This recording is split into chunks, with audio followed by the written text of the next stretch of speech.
합의금은 얼마나 나올까요? 합의금은 정해진 게 없습니다. 사고가 나면 당장 나한테 합의금을 지불해 주쇼. 이거는 안 맞는 얘기입니다. 합의에 있어서 주의하셔야 될 것을 3가지 말씀드리도록 할게요.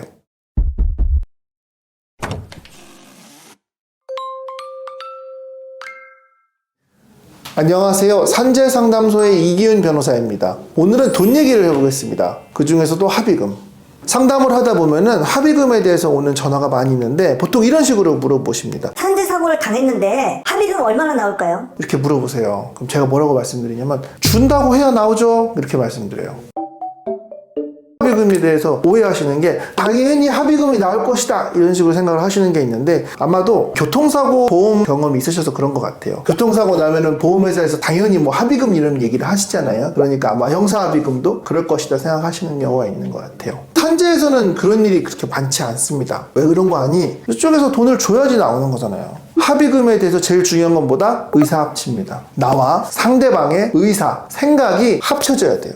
서로 간의 생각에서 이 금액으로 합의하는 게 좋겠다라는 생각이 합쳐지면 나오는 거지 사고가 나면 당장 나한테 합의금을 지불해 주쇼. 이거는 안 맞는 얘기입니다. 돈 줄 사람 생각도 안 하면 합의금이 안 나오죠. 자, 그러면 형사합의금에 대해서 중요한 거 3가지를 말씀드리겠습니다. 먼저 형사합의금의 근거, 형사합의금의 적정한 금액, 그리고 형사합의의 방법. 첫 번째는 합의의 근거입니다. 형사합의금에 대해서 우리나라 법원은 민사손해배상의 일부라고 보는 것이 기본적인 입장입니다. 어려운 얘기인데 이거 이따 한번 다시 얘기할게요. 두 번째, 형사합의금의 시세는 없어요. 형사합의금 금액에 대해서는 적정한 혹은 분명하게 규정되어 있는 계산 방법이 없어요. 그래서 어떻게 해야 되느냐? 전문가의 의견이 되게 중요합니다. 전문가는 사건을 많이 해봤잖아요. 그러니까 전문가의 조력을 받으셔서 대략 이 정도는 이렇게 하는 게 추세입니다 정도를 참고만 하세요. 참고만. 자, 마지막으로 형사합의의 방법. 형사합의 하실 때는 합의서 쓰고 처벌불원서도 쓰고 할 텐데 그 안에 가장 중요한 거는 지금 주고받는 형사합의금은 순수한 형사합의금이고 다른 민사손해배상과 관계없다 이런 내용이 들어가야 됩니다. 왜냐? 이게 안 들어가면은 아까 첫 번째 형사합의금은 민사손해배상의 일부다라는 판례 때문에 형사합의금이라고 받아놓은 이 돈이 나중에 민사손해배상이나 보험금에서 공제가 될 수가 있어요. 그래서 형사합의금 따로 받고 민사 따로 받으실 거다라고 하면은 꼭 합의서에다가 제대로 써놓으셔야 돼요. 그러면은 이거 제대로 써놓으면은 전혀 공제가 안 되냐? 그렇진 않아요. 형사합의금 받고 나서 민사손해배상 남아서 소송을 하게 됐다고 쳐요. 그러면은 법원의 재판부에서는 형사합의된 내용을 참작을 합니다. 정확하게 빼진 않는다고 하더라도 고려해서 판결을 하게 돼요. 그러면 민사합의금은 어떨까요? 민사합의금에 대해서 주의하실 거는 여러 가지가 있겠지만 저는 2가지 말씀드리고 싶어요.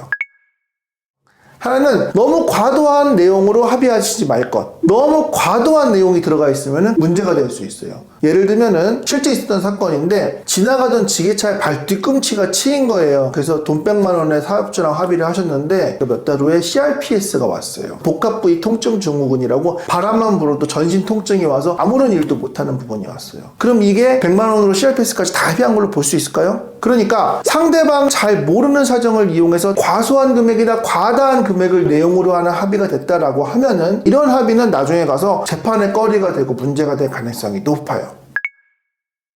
두 번째로 주의하셔야 되는 건 위자료 부분이에요. 사망사고의 기준으로는 한 명당 1억 원의 위자료가 발생한다고 보는 경향이 있는데 위자료에 대해서는 명확한 법적인 계산 방법이 나와 있지는 않습니다. 왜냐면은 과실의 정도라든가 고려되어야 하는 재반 상황은 다 다르고 그거는 재판부에서 판단하기 나름이겠죠. 과실이라든가 노동력 상실률 등을 고려해가지고 계산하는 계산식이 있어요. 이 계산식은 법적인 규정이 아닙니다. 그렇기 때문에 민형사 합의를 함에 있어서 서로 간의 의견을 교환할 때 참고하는 것으로 이용하셔야지 이 계산대로 안 나왔으니까 잘못된 위자료다. 절대적인 기준이 뭐다. 이렇게 가면 합의하기 어렵습니다.